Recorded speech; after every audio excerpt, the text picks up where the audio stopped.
Boas-vindas ao canal Corta. Corta! Aqui iremos falar de política de maneira leve e clara. Ou seja, falaremos mal da política passada e atual e futura. Corta! Digo, falaremos da política passada e atual e futura. Tentaremos trazer informações políticas que estão em alta, opiniões de especialistas e a opinião do público também. Que comece o Corta! Nada como começar o programa com uma festinha de aniversário.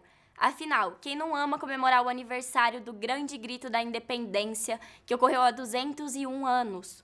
Numa cena histórica em que às margens do rio Ipiranga, Dom Pedro proclamou em cima de seu cavalo: independência ou morte. Até parece, né, Pamela? Ai, tá bom. Na verdade, o grito da independência aconteceu mesmo no dia 7 de setembro de 1822. Mas a história contada nas escolas é bem romantizada para o contexto da época. Dom Pedro estava montado à mula, com as vestes batidas de longas viagens e de birra com a elite brasileira, que queria parar de pagar impostos para Portugal. O que pouco se fala é que a data histórica trouxe prejuízo para o bolso do recém-inaugurado território brasileiro, que teve que pagar uma grana para se desfiliar de Portugal. Mas vamos ao que realmente importa? Neste ano, a comemoração da independência aconteceu de maneira alternativa aos últimos 4 anos. Imbrochável, imbrochável, imbrochável, imbrochável, imbrochável. Neste novo capítulo da história, os olhos se voltaram exclusivamente para o novo significado da data, com a programação tradicionalmente conhecida no meio político-militar. No dia 7 de setembro deste ano, às 9 horas pelo horário de Brasília, o presidente Lula acompanhou o primeiro desfile de independência do seu novo mandato, ao lado da primeira-dama Janja e outras figuras importantes do governo. A cerimônia ocorreu nos moldes antigos, com a sensação de patriotismo apurada, mas sem envolver ativamente a data como instrumento político partidário. Em uma tentativa de desvincular a comemoração ao ex-chefe do Executivo dos eventos que marcam a data, o tema foi Democracia, Soberania e União. Já por parte da oposição, foi adotado o slogan Fique em Casa, uma forma de protesto contra as Forças Armadas e o governo Lula. Engraçado que em 2020 esse slogan foi citado e não seguido pelas mesmas pessoas. Pois é. De tanto ficar em casa, os direitistas implicaram com o que podiam e o que não podiam. Até a roupa da primeira-dama foi motivo de discussão. O vestido vermelho cor PT incomodou a oposição, que ficavam em casa, mas não perdiam uma oportunidade sequer de expressar o seu descontentamento com a cerimônia. Aí pode ser um abuso do poder político, com certeza, uma campanha antecipada, não tem a menor dúvida, violação ao princípio da impessoalidade, tudo quanto é princípio. A comemoração contou com ao menos 25 mil pessoas e trouxe de volta o ar de normalidade que consistia na data nos anos anteriores à ascensão da direita no Brasil. E o brasileiro conseguiu sorrir novamente. Já no dia 22 de setembro, começou o julgamento do recurso contra a decisão que tornou o ex-presidente Bolsonaro inelegível por 8 anos.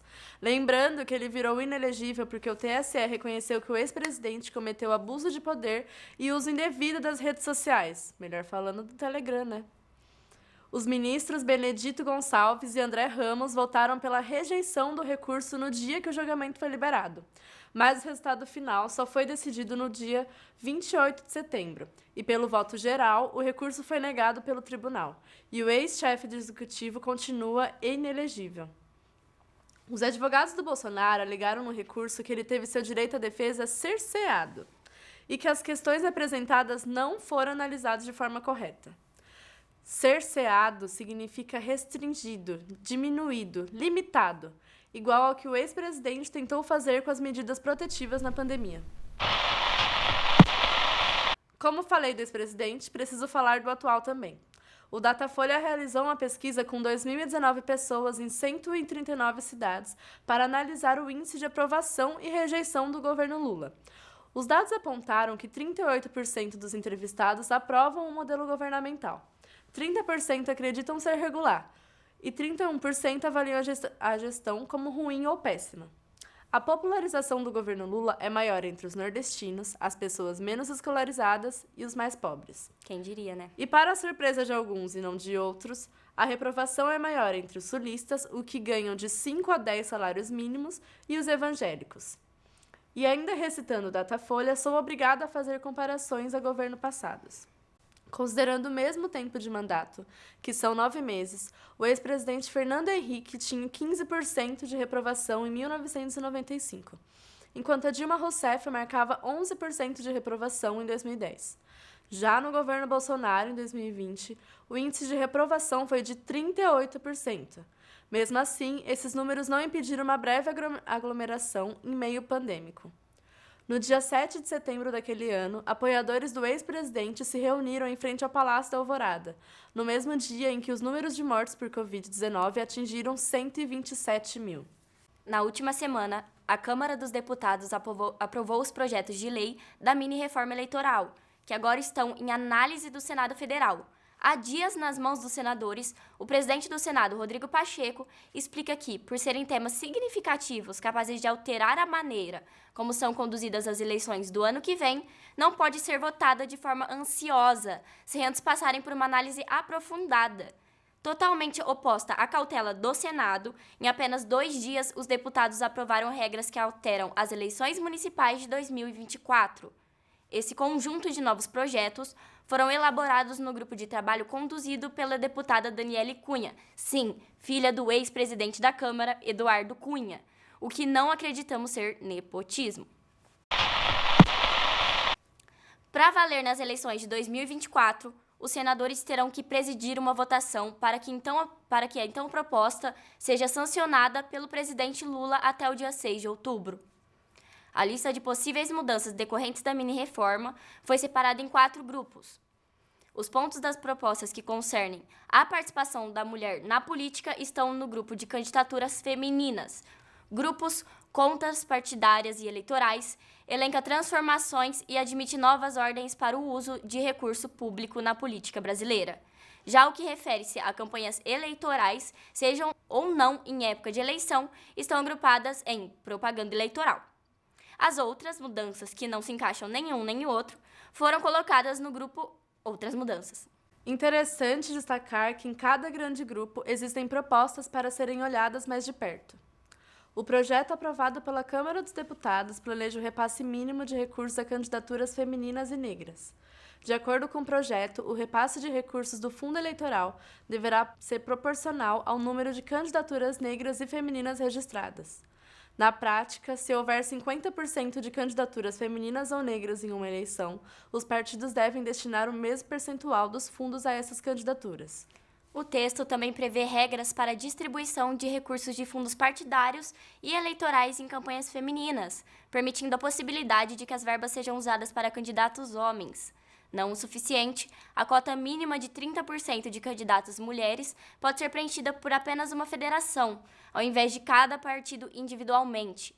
Ou seja, se 3 siglas fazem parte da mesma federação partidária, uma delas não precisa ter 30% de candidatas, desde que a outra compense este percentual. Segundo especialistas, isso abre brecha para que um partido não atenda à cota de gênero. Outra brecha que a mini-reforma Nada Mini abre está relacionada ao fim das prestações de contas parciais feitas durante o período de campanha eleitoral. Especialistas avaliam que essa medida impossibilita o ressarcimento de recursos públicos em caso de contas não prestadas após o fim das eleições. A simplificação das regras da prestação de contas, isto é, tirar a obrigatoriedade de documentar e justificar o uso do dinheiro público para promover a candidatura de alguém, possibilita algum candidato reservar a quantia que desejar sem que a lei o obrigue a devolver o dinheiro ao Estado. Mais uma alteração em nossa Constituição motivada pela proposta de Daniele Cunha e seu grupo de trabalho propõe a redução do período de inelegibilidade de políticos condenados por crimes comuns. Além do mais, a corrupção é comum, né? Aparentemente. Hoje, a lei estabelece que eles ficam inelegíveis durante o cumprimento da pena e por mais 8 anos seguintes. Se o novo texto entrar em vigor, os políticos sentenciados estariam inelegíveis nos 8 anos após a perda do mandato no dia da condenação.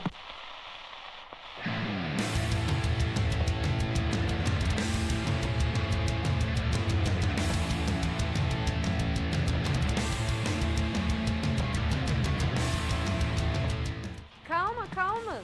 Temos muitas informações para dar ainda, mas precisamos cortar para o próximo episódio. Nos vemos lá!